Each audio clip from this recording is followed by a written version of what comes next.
Senhora Presidente, senadora Ana Amélia, senhoras senadoras, senhores senadores, eu pretendo, senhora Presidente, analisar, comentar e externar a minha estranheza com duas colocações formuladas pela presidente Dilma Rousseff no noticiário jornalístico de ontem e no mesmo noticiário jornalístico de hoje. Ontem, senhoras senadoras, senhores senadores, Dilma diz que não está de salto alto entre aspas. Critica prováveis adversários no pleito do ano vindouro e afirma, abre aspas, eu sou o presidente e não fico tratando de eleição. Para mim, a eleição não é problema agora. E continua, problema é governar, não ficar preocupada com quem vai ser candidato. São palavras estranhas, soam mal aos ouvidos, mas foram proferidas pela Presidente da República. A Presidente está em campanha desde março de 2013, quando Lula oficializou sua candidatura à reeleição em outubro do próximo ano, de 2014. A propósito, senhora Presidente, hoje a Folha de São Paulo publica uma matéria sobre viagens da Presidente e diz que Dilma amplia número de deslocamentos nacionais em ano pré-eleitoral. Mostra que no ano de 2011, o seu primeiro ano de mandato, ela fez 43 viagens. O ano passado, 2012, foi reduzido para 36. E de 1º de janeiro a ontem, dia 15, a Presidente realizou 51 viagens. Ou seja, 51 dias, segundo a Folha de São Paulo, andou pelo país em deslocamento em avião da FAB. É profundamente estranho, senhora Presidente, que tudo isso ocorra. Eu volto, infelizmente, a reiterar isso, sob as vistas da Justiça Eleitoral, do Ministério Público, órgãos que não tomam nenhuma providência com relação a essa atitude da Presidente da República, que dela já foi beneficiada da atitude, quando Lula a lançou como candidato a Presidente da República em março de 2010 e percorreu esse país inteiro. De março, senadora Ana Amélia, de março até os dias atuais, a Presidente Dilma percorre todas as semanas em avião oficial, com pessoal e combustível pagos pelo contribuinte brasileiros, o Brasil de cima a baixo, de norte a sul. O João Santana, o seu famoso e falastrão marqueteiro, orienta a Presidente desde a sua vestimenta, geralmente de casaco ou de blusa vermelha, que é a cor do PT, a cor oficial do PT, até o conteúdo do discurso que ela, Presidente Dilma, deve fazer no plenário da ONU contra os Estados Unidos. Quer dizer, o Brasil vive essa situação incomum de um marqueteiro orientar a Presidente sobre a roupa que deve usar, até o fato de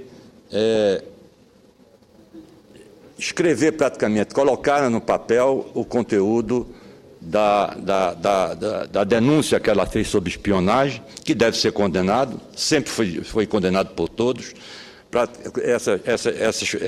essa espionagem feita pelos Estados Unidos.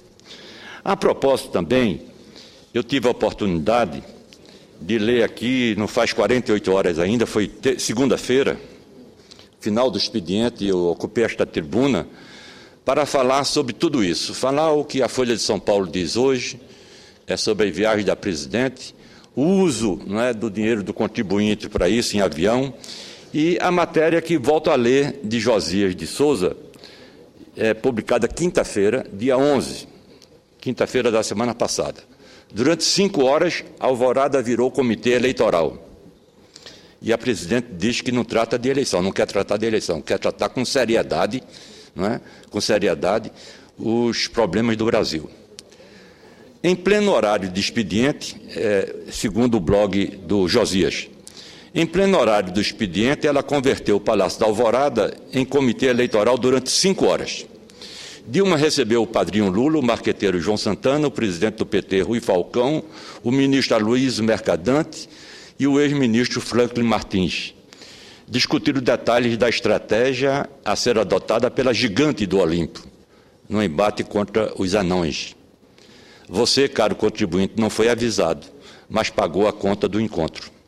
Além de financiar o local, o conforto, a água mineral, o suco, o refrigerante, o cafezinho, o lanche, o garçom e o serviço de copa, você pagou os salários de Dilma e Mercadante, para eles suspenderem todos os negócios da nação e dedicarem atenção total às mumunhas eleitorais.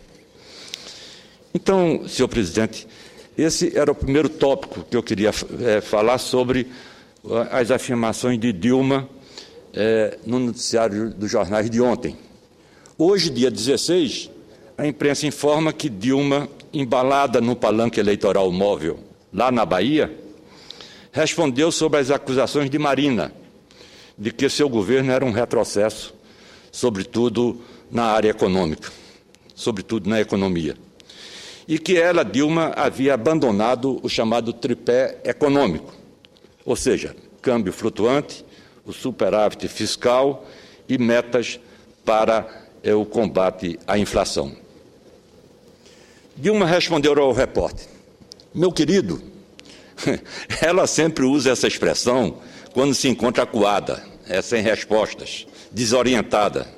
Jamais a expressão, senhora presidente, será entendida como uma forma carinhosa de tratar as pessoas. Meu querido, jamais foi abandonado o tripé macroeconômico do governo. Inflação controlada e tudo mais na economia vai muito bem, segundo a presidente Dilma.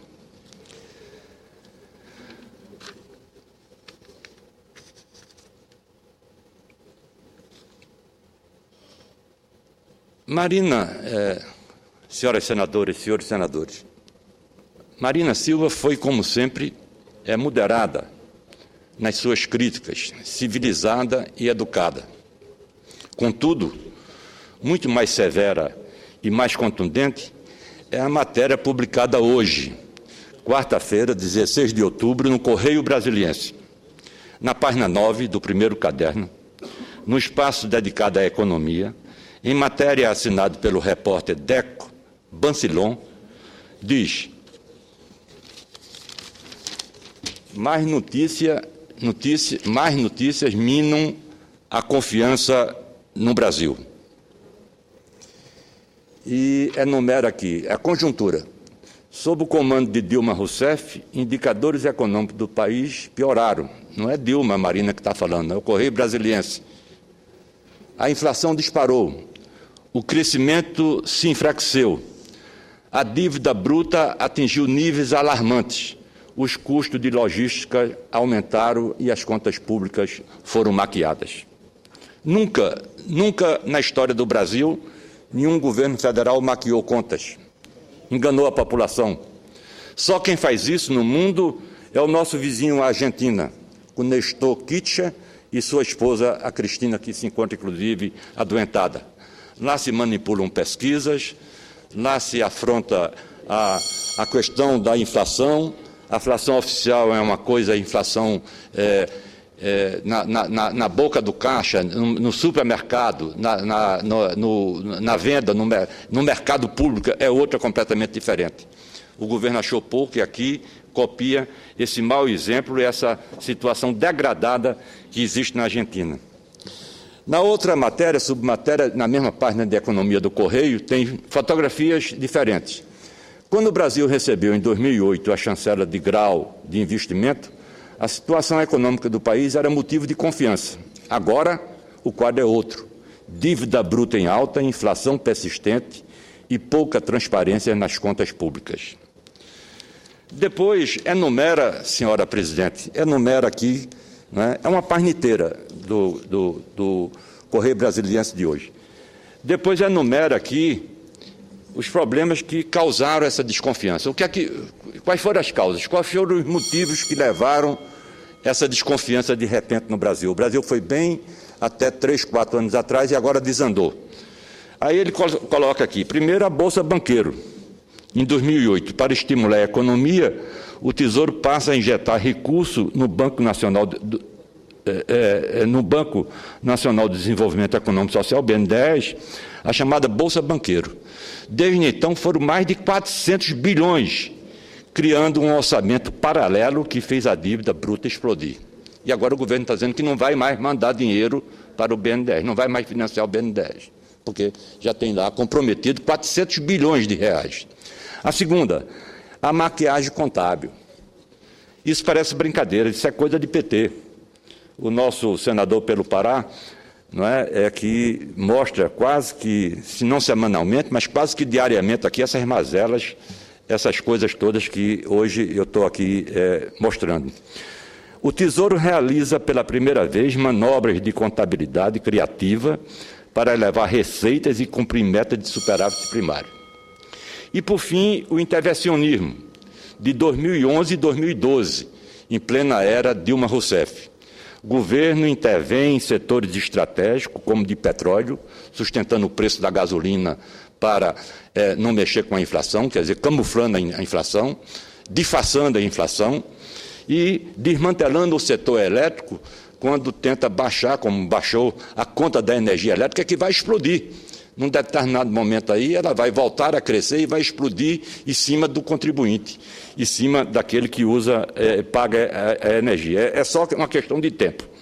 Como consequência, ações da Petrobras despencaram mais de 30% em um ano, e no mesmo período a estatal Eletrobras perdeu quase 2/3 do valor de mercado. Então, não é o que Dilma diz. Ela está praticando, exercendo uma inverdade, para não dizer outra palavra, né, mentira, e de forma fantasiosa. Primeiro, dizer que ela é apenas presidente, trabalha pelo Brasil, não está fazendo campanha eleitoral. Está fazendo campanha eleitoral.